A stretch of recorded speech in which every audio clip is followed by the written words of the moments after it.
வர்றாரு வர்றாரு. எல்லை கருப்பண்ணசாமி வராரு.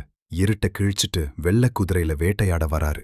பெண் குழந்தைகள் நடக்கும் பாதையில் தீயவர்கள் காது கிழிய சலங்கை சத்தத்தோட வராரு.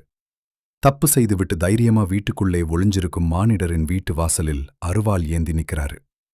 யாருக்கும் தெரியாதுன்னு நினைச்ச பாவத்தை இந்த மண்ணுக்கே காட்ட வராரு. இரவு நேரத்துல அழுகுற சத்தம் கேட்டா கருப்பன் கோபந்தான் முதல்ல எழும். வெள்ள குதிரை கால் சத்தம் கேட்டாலே திமிரு கொண்ட தலைகள் நடுங்க போகுது. அநியாயம் சிரிச்ச இடத்துல புயலா இறங்கி வராரு. பொய் சத்தியம் பண்ணி வாழ்றவங்க விதியோட கணக்கு கட்ட போறாரு. கண்ணீர் விட்ட தாயின் சாபத்தோட காலபைரவனையும் கூட்டிக்கிட்டு வராரு. நல்லவங்க அமைதியா இருந்தாலும் அவங்க பின்னாடி கருப்பன் நிக்கிறாரு.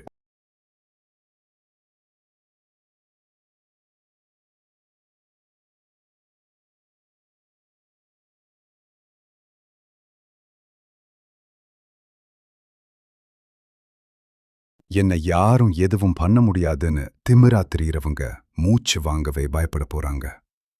எல்லை தாண்டி தப்பு செய்றவன் வீடு சேர்றதுக்கு முன்னாடி கருப்பன் நிழல் சேரும்.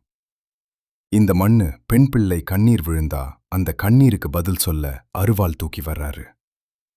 நீதிக்காக காத்திருக்கும் உயிர்களுக்கு நம்பிக்கையா நிக்கிறாரு. குதிரைக்கால் சத்தத்தோட, சலங்கை ஓசையோட, கோபத்தோட, அருவாளோட எல்லை கருப்பண்ணசாமி வர்றாரு. வேட்டையாட வர்றாரு.